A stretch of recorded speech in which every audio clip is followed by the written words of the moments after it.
Hello folks, in celebration of the holiday, we are going to make Rudolph the Red-Nosed Reindeer bots today.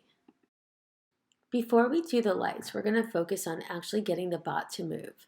So essentially, we're going to use a motor and a battery and two-sided stickies and make what I call a battery sandwich. So it's sticky, lead, battery, lead, sticky.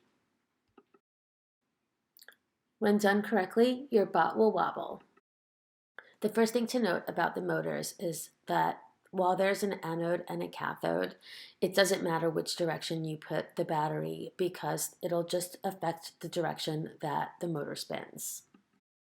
Before adding the light, students can play around with changing the orientation of the motor on the back of their reindeer bot to determine which direction allows the reindeer to go the most straight.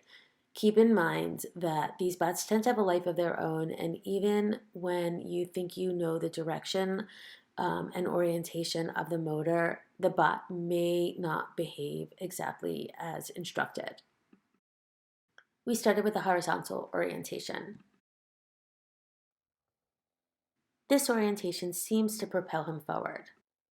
Next, we tried diagonal.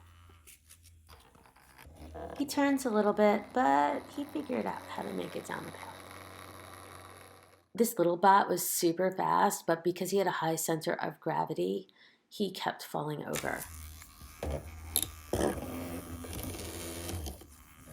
With the motor in the vertical orientation, our reindeer really just kept wanting to go around in circles and never made it down the pathway.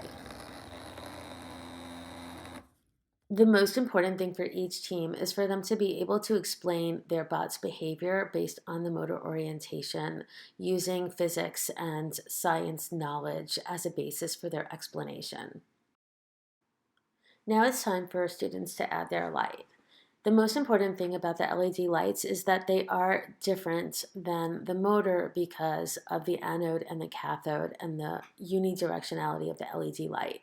If they put it on the wrong way, the light will just not go on. The design will be the same battery sandwich, but now with two leads instead of one for the motor and one for the light. Then add your battery and secure the motor.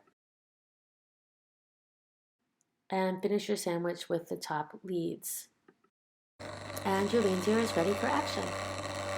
Your students might notice that the light tends to flicker and is not as bright as when the battery is only charging the light alone without the motor.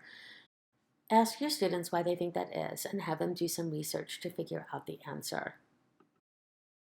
That concludes our Rudolph the Red-Nosed Reindeer tutorial. Now it's time for you and your students to get off to the races. For more awesome project ideas, don't forget to visit us at www.3duxdesign.com.